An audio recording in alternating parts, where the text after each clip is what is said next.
இன்று முதல் நான் உன்னை ஆசீர்வதித்திடுவேன். நன்மைகளால் உன் வாழ்வை நானே நிறைத்திடுவேன். இன்றைய நாள் உங்கள் அனைவருக்கும் ஆசிரின் நாளாக அமைய உங்களுக்காக ஜெபித்து நிற்கும் நான் உங்கள் அன்பின் அருட்தந்தை ரமேஷ் கிறிஸ்டி. இன்று முதல் நான் உன்னை ஆசீர்வதித்திடுவேன். நன்மைகளால் உன் வாழ்வை நானே நிறைத்திடுவேன். ஆண்டவரது இல்லத்தில் நடப்பட்டிருக்கும் பொழுது வாழ்நாள் எல்லாம் செழிப்புற்று இருப்பீர்கள். தந்தை, மகன், தூய ஆவியாரின் பெயராலே ஆமென். நம் ஆண்டவராகிய இயேசு கிறிஸ்துவின் அருளும் கடவுளின் அன்பும் தூய ஆவியாரின் நட்புறவும் உங்கள் அனைவரோடும் இருப்பதாக, ஆன்மாவோடும் இருப்பதாக. பலியிலே கலந்து கொள்ள தடையாக இருக்கும் மீறுதல்கள் பலவீனங்களுக்காக மனம் வருந்துவோம், மன்னிப்பு வேண்டி ஜெபிப்போம்.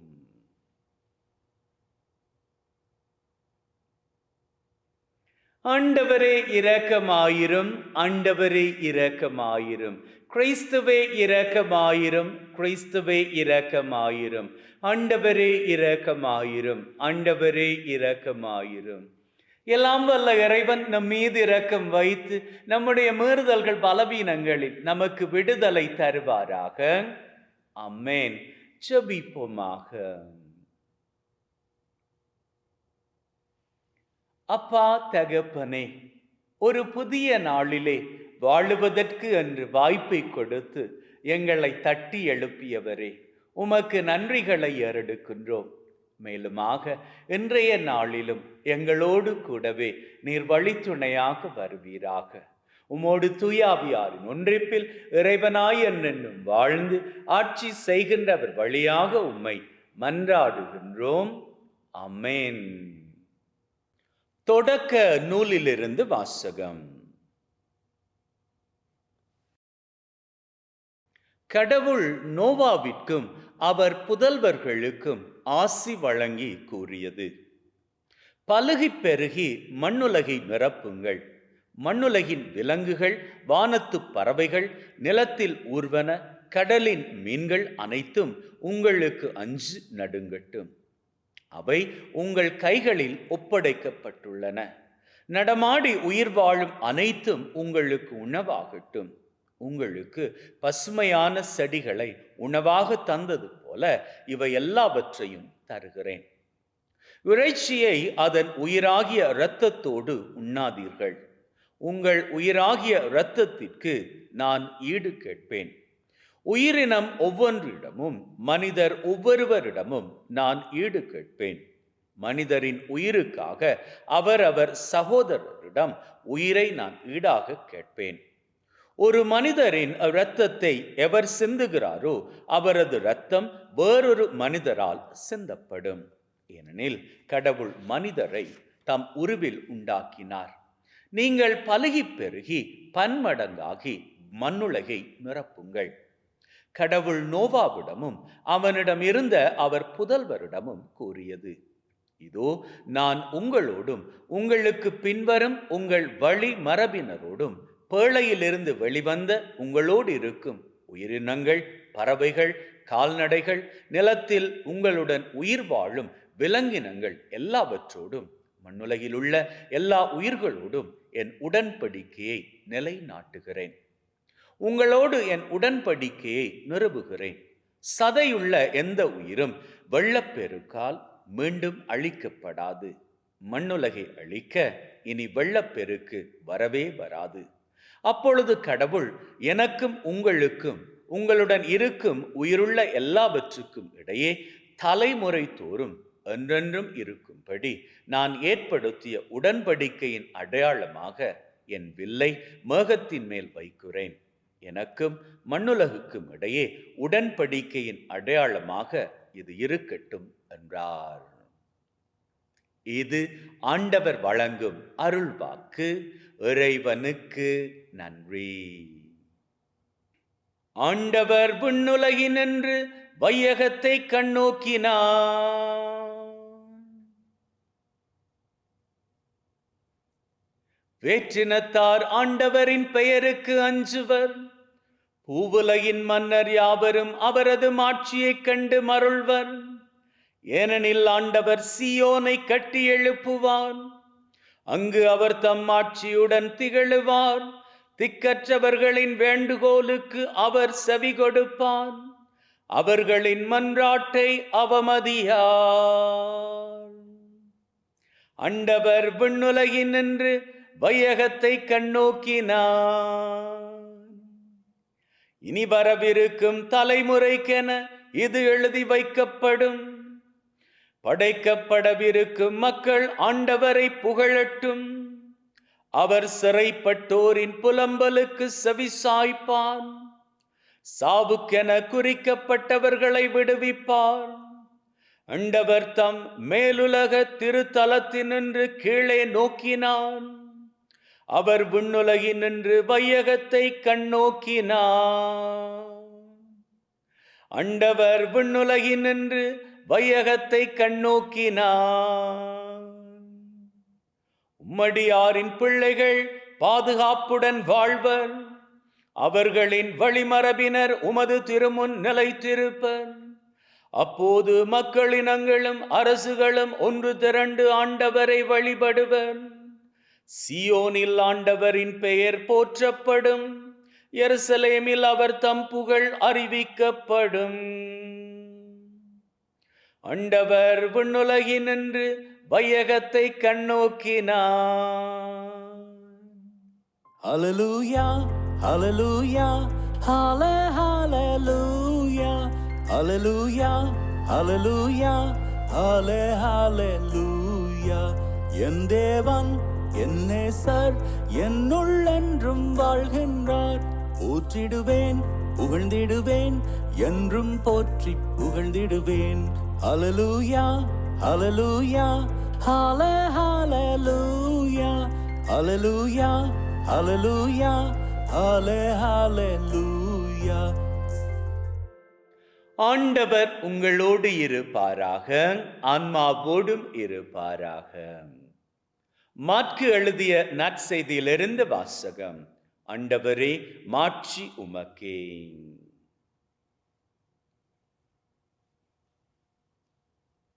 அக்காலத்தில் இயேசு தம் சீடருடன் பிலிப்பு செசாரியாவை சார்ந்த ஊர்களுக்கு புறப்பட்டு சென்றார். வழியில் அவர் தம் சீடரை நோக்கி, நான் யார் என மக்கள் சொல்லுகிறார்கள் என்று கேட்டார். அதற்கு அவர்கள் அவரிடம், சிலர் திருமுழுக்கு யோவான் எனவும், வேறு சிலர் எலியா எனவும், மற்றும் சிலர் இறைவாக்கினருள் ஒருவர் எனவும் சொல்லுகின்றனர் என்றார்கள்.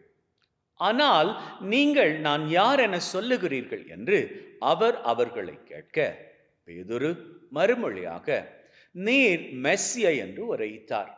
தம்மை பற்றி எவரிடமும் சொல்ல வேண்டாம் என்று அவர்களிடம் அவர் கண்டிப்பாய் கூறினார். மானிட மகன் பலவாறு துன்பப்படவும், மூப்பர்கள், தலைமை குருக்கள், மறைநூல் அறிஞர்கள் ஆகியோரால் உதறி தள்ளப்பட்டு கொலை செய்யப்படவும், 3 நாள்களுக்கு பின் உயிர் தள்ளவும் வேண்டும் என்று இயேசு அவர்களுக்கு கற்பிக்க தொடங்கினார். இதையெல்லாம் அவர் வெளிப்படையாகவே சொன்னார். பேதுரு அவரை தனியே அழைத்து கடிந்து கொண்டார். ஆனால் இயேசு தாம் சீடர்கள் பக்கம் திரும்பி பார்த்து பேதுருவிடம், என் கண்முன் நில்லாதே சாத்தானே, ஏனெனில் நீ கடவுளுக்கு ஏற்றவை பற்றி எண்ணாமல் மனிதருக்கு ஏற்றவை பற்றியே எண்ணுகிறாய் என்று கடிந்து கொண்டார். இது கிறிஸ்து வழங்கும் நற்செய்தி. கிறிஸ்துவே உமக்கு புகழ்.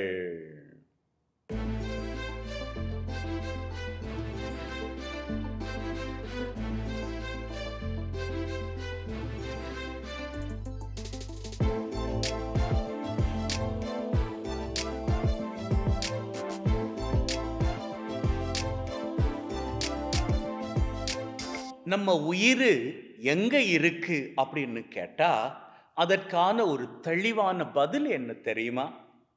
நம்ம உள்ள ஓடிக்கிட்டு இருக்குதே ரத்தம், அங்கதான் இருக்கு என்பதாகும். என்ன பாருங்க, டாக்டர் கிட்ட போற நேரத்துல அவர் நம்ம கிட்ட ஒரு காரியம் பண்ணும்படியாக சொல்லுவாரு. என்ன தெரியுமா? உங்க உடம்புல இருக்கிற வியாதியை நான் அறிஞ்சுக்கணும், உங்க உடல்நிலை எப்படி இருக்கு அப்படின்னு சொல்வத நான் டெஸ்ட் பண்ணிக்கணும் அப்படின்னு சொன்னா, உங்க நிலையை அறிஞ்சிக்கிறதுக்கு நீங்க பிளட் டெஸ்ட் போயிட்டு வாங்க. இந்த பிளட்டை செக் பண்ணி பார்க்கிற வேளையில உடம்புல இருக்கக்கூடிய சகல வியாதிகளையும் வைத்தியர்கள் கண்டுபிடிச்சிருவாங்க. டாக்டர் உடனே சொல்லிடுவாரு, அந்த செக்கப்புக்கு அப்புறமாக, பிளட்டை செக் பண்ணதுக்கு அப்புறமாக சொல்லிடுவாரு, உங்க உடம்புல இன்ன வியாதிகள் இருக்கிறது. அதனுடைய அர்த்தம் என்ன தெரியுமா? இந்த உடம்புல இருந்து ஓடிக்கொண்டு இருக்கக்கூடிய ரத்தம் இருக்கிறதே, அந்த ரத்தத்தில் தான் நம்முடைய மொத்த வாழ்க்கையும் இருக்கிறது. ரத்தம் பூரா காலி ஆயிடுச்சு அப்படின்னு வச்சுக்கோங்களேன், என்ன நடக்கும்? நாம உயிரற்ற உடலாக, பிணமாக போய்விடுவோம். அப்போ இந்த உயிர் எங்க இருக்கு அப்படின்னு பார்த்தா, ஒவ்வொருவரினுடைய இரத்தத்திலும் இருக்கிறது.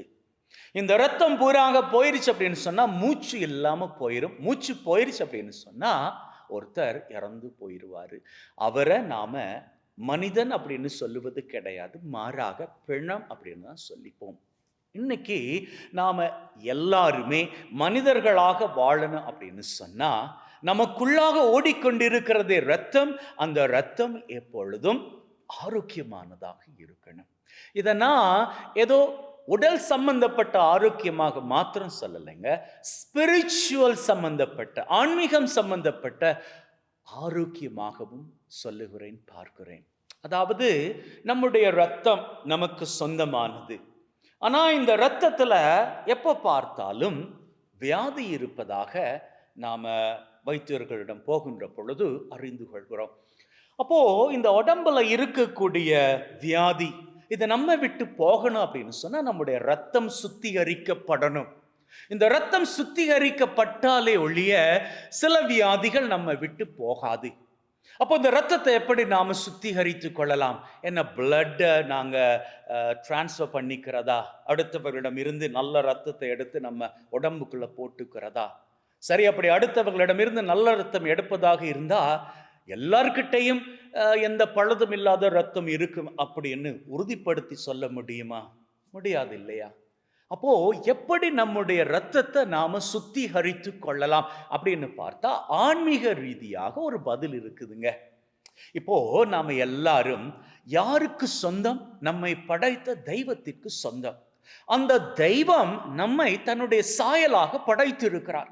சாயலாக படைத்ததன் பிறகு மனிதன் பாவத்தில் விழுந்ததற்கு அப்புறமாக தன்னுடைய சொந்த குமாரனினுடைய இரத்தத்தையே கொடுத்து நம்முடைய பாவத்தை எல்லாம் அவர் அழித்து போட்டார் இல்லையா? அப்படி பாவத்தை எல்லாம் அழித்து போட்ட பொழுது அன்னையில இருந்து இன்னைக்கு வரைக்கும் எல்லாருமே பரிசுத்தவான்களாக, அவரினுடைய மகனின் மூலமாக பரிசுத்தவான்களாக, பரிசுத்தவாட்டிகளாக உயர்ந்து நிற்கிறோம் அல்லவா? அப்பேற்பட்ட நம்முடைய இந்த ஆன்மீக வாழ்க்கை மீண்டும் மீண்டும் பழுதடைந்து போய்விடக் கூடாது. அதே நேரத்தில் நம்முடைய இந்த பிசிக்கல் பாடி, இதுல இருக்கக்கூடிய வியாதிகள் எல்லாம் நம்ம விட்டு போயிடணும் அப்படின்னு சொன்னா நாம அவர்கிட்ட கேட்கணும், ஆண்டவரே, நாங்க உங்களினுடைய பிள்ளைகள். அப்போ உங்களினுடைய பிள்ளைகளுக்கு உள்ளாக ஓடக்கூடிய ரத்தம் உங்களினுடைய ரத்தம் அல்லவா? அந்த இரத்தத்துல எந்த வியாதியும் கிடையாது. அந்த இரத்தத்துல எப்பொழுது ஆரோக்கியம் தான் இருக்கிறது. அந்த இரத்தத்தை எங்களுக்குள்ளாக நீங்க ஊற்றி எங்களை அபிஷேகம் பண்ணிக்கோங்க.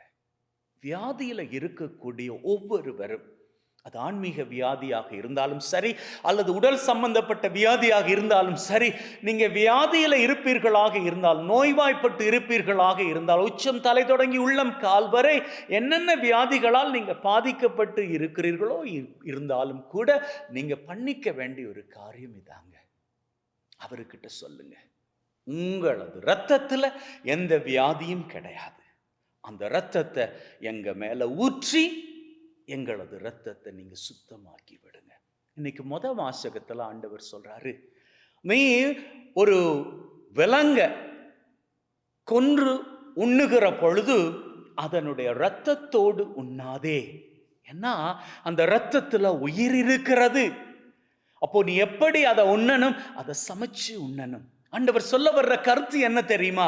நீ ஒரு விலங்கை கொன்று சாப்பிடுகின்ற பொழுது அது துடி துடித்து இறக்கும் அந்த தருவாயில அதை நீ அதனுடைய இரத்தத்தோடு உண்பாயாக இருந்தால் அந்த இரத்தம் உனக்குள்ள சென்று அந்த விலங்கினுடைய இரத்தத்தின் மூலமாக உடம்புக்குள்ள சமயங்கள்ல வியாதியை கொண்டு வந்துடும்.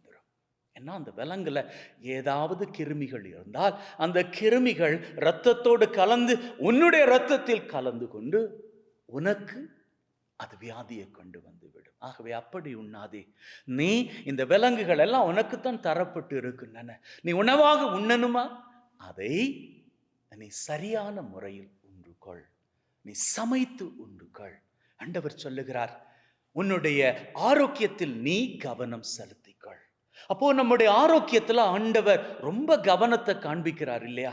அப்பேற்பட்ட ஆண்டவர் முன்னாடி போய் நாம நம்முடைய வியாதி குறித்து அவர்கிட்ட சொல்வோமாக இருந்தால் அதெல்லாம் முடியாது அப்படின்னு சொல்லி நம்ம புறம்பே தள்ளி விடுவாரா? கிடையாது.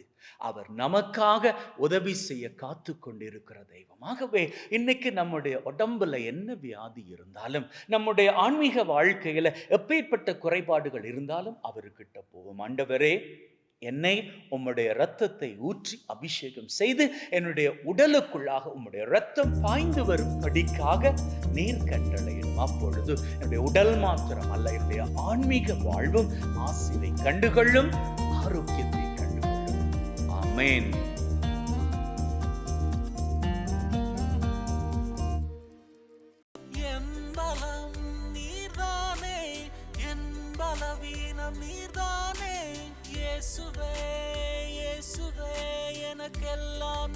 ஆண்டவரே, அனைத்துலகின் நிறைவா உம்மை போற்றுகின்றோம். ஏனெனில் உமது அருட்பெருக்கில் இருந்து இந்த அப்பத்தை பெற்றுக் கொண்டோம். நிலத்தின் விளைவும் மனிதுழைப்பின் பயனுமாகிய இந்த அப்பத்தை உமக்கு ஒப்புக் கொடுக்கின்றோம். வாழ்வழிக்கும் அப்பமாக மாறும். இறைவன் என்னென்னும் வாழ்த்து பெறுவாராக.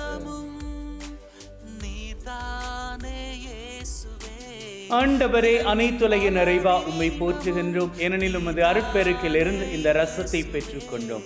நிலத்தின் விளைவும் திராட்சை கொடியின் பயனுமாகிய இந்த ரசத்தை உமக்கு ஒப்புக் கொடுக்கின்றோம். வாழ்வழிக்கும் பானமாக மாறும். இறைவன் என்னென்னும் வாழ்த்து பெறுவாராக.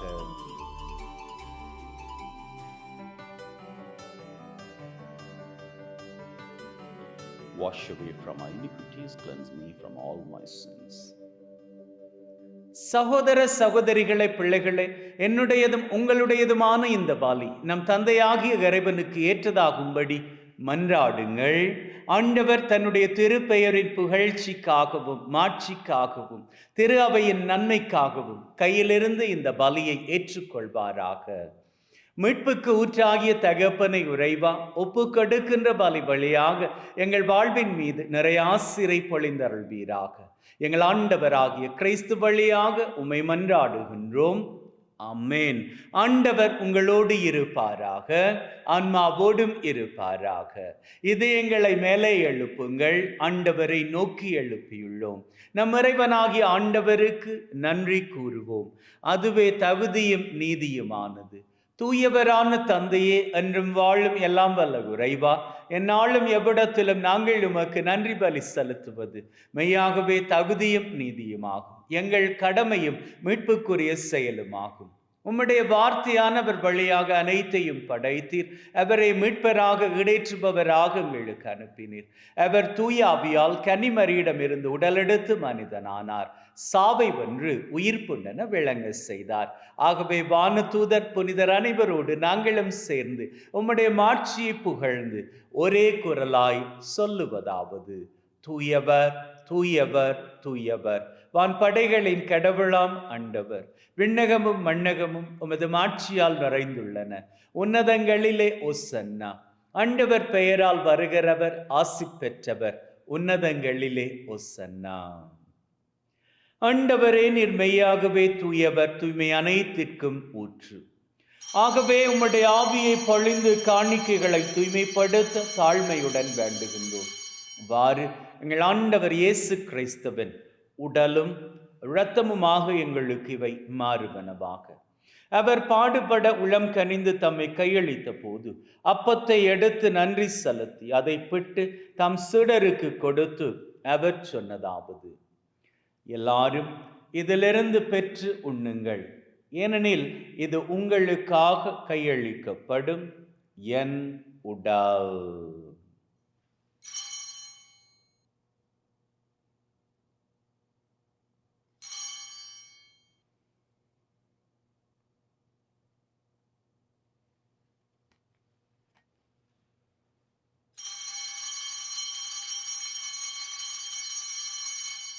அவ்வண்ணமே உணவருந்திய பின் கிண்ணத்தை எடுத்து நன்றி செலுத்தி தம் சீடருக்கு கொடுத்து அவர் சொன்னதாவது, எல்லாரும் இதிலிருந்து பெற்று பருகுங்கள், ஏனெனில் இது புதிய நித்திய உடன்படிக்கைக்கான என் இரத்தம், பாவ மன்னிப்புக்கென்று உங்களுக்காகவும் எல்லாருக்காகவும் சிந்தப்படும்.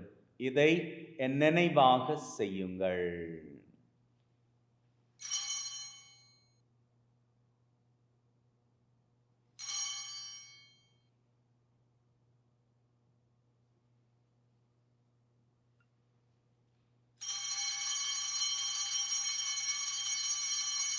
நம்பிக்கையின் மறைபொருள். ஆண்டவரே, நீர் வரும் வரை உமது இறப்பை அறிக்கை செய்கின்றோம், உமது உயிர்ப்பையும் எடுத்துரைக்கின்றோம். ஆகவே ஆண்டவரே, நாங்கள் கிறிஸ்துவின் இறப்பை உயிர்ப்பை நினைவு கூர்ந்து வாழ்வு தரும் அப்பத்தை மீட்பளிக்கும் கிண்ணத்தை உமக்கு ஒப்பு கொடுக்கின்றோம். உம் திருமண் நின்று உமக்கு ஊழியம் புரிய தகுந்தவர்கள் என எங்களை ஏற்றுக்கொண்டீர். எனவே உமக்கு நன்றி செலுத்துகின்றோம். மேலும் கிறிஸ்துவின் உடலிலும் இரத்தத்திலும் பங்கு கொள்ளும் எங்களை தூய ஆவி ஒன்று சேர்க்க வேண்டுமென தாழ்மையுடன் வேண்டுகின்றோம். ஆண்டவரே, உலகெங்கும் பரவி இருக்கும் உம்முடைய திரு அவை, எங்கள் திரு தந்தை பிரான்சிஸ், எங்கள் ஆயர் தாமஸ் மற்றும் உம்முடைய திரு அவையினர் எங்கள் அனைவரையும் பரம அன்பின் உறுதி பெற செய்தருளும். உயிர்த்தெழும் எதிர்நோக்குடன் இறந்து போன எங்கள் சகோதர சகோதரிகளை, இறந்தோர் அனைவரை ஒளிர்மிக்க திரும்ப ஏற்றுக்கொள்ளும். எங்கள் அனைவர் மீதும் இரக்கமாயிரும். கடவுளின் கன்னி தாயான மாட்சிமிக்க மரியா, அவருடைய கணவரான புனித யோசேப், இவ்வுலகில் உமக்கு உகந்தவர்களாய் இருந்த புனிதராகிய அனைவருடன் நிலை வாழ்வில் தோழமை கொண்டு உம் திருமகன் கிறிஸ்து வழியாக உம்மை புகழ்ந்தேற்றும் வரமருள உம்மை மன்றாடுகின்றோம். உள்ளங்களை தெய்வீக பிரசன்னம் இங்கே. நம்முடைய தேவைகளை ஆழமான நம்பிக்கையோடு ஆண்டவரிடத்தில் சமர்ப்பிப்போம். அந்த வகையில் முதலில் இன்றைய நாளுக்கான தேவை.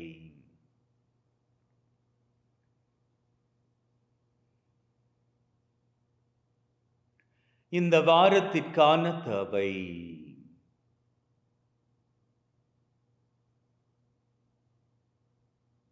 இந்த மாதத்திற்கான தேவை.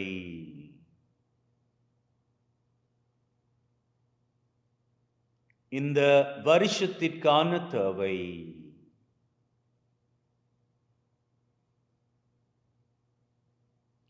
உள்ளத்தின் ஆழத்தில் இருக்கக்கூடிய 3 விசேட தேவைகள்.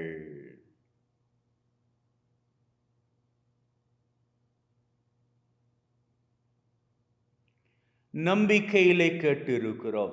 நல்ல தெய்வம் நிச்சயமாக நம்முடைய தேவைகளை நிறைவேற்றி தருவார் என்கின்ற உள்ளத்து வைராக்கியத்துடன் வாருங்கள், அவர் புகழை வணக்கமாக ஏறெடுப்போம். இவர் வழியாக, இவரோடு, இவரில் எல்லாம் வல்ல இறைவனாகிய தந்தையே, தூய ஆவியின் ஒன்றிப்பில் எல்லா புகழும் மாட்சியும் என்றென்றும் உமக்கு உரியதே. ஆமென், ஆமென், ஆமென்.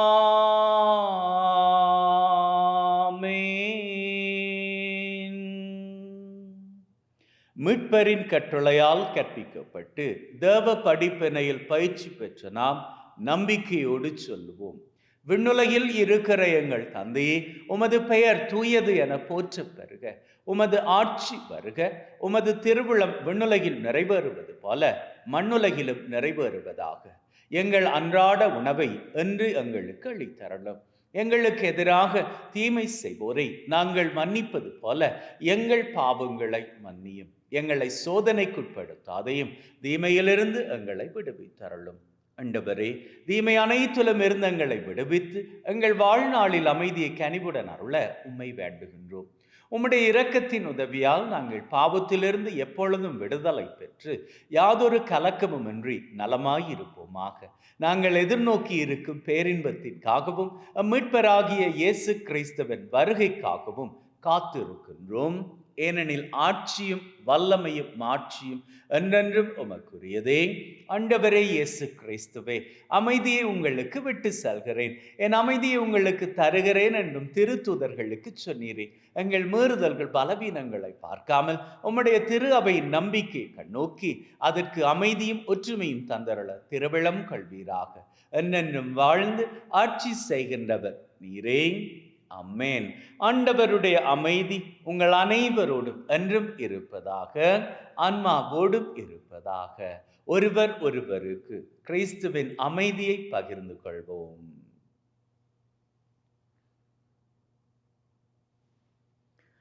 உலகின் பாவங்களை போக்கும் இறைவனின் செம்மறியே, எங்கள் மேல் இரக்கமாயிரும். உலகின் பாவங்களை போக்கும் இறைவனின் செம்மறியே, எங்கள் மேல் இரக்கமாயிரும்.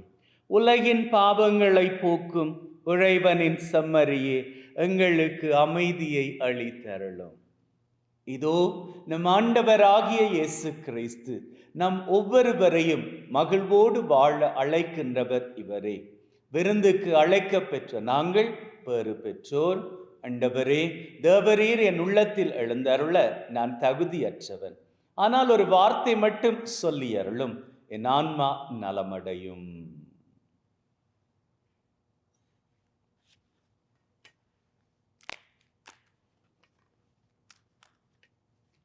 May the mingling of this body and blood of Christ bring me everlasting life. Amen.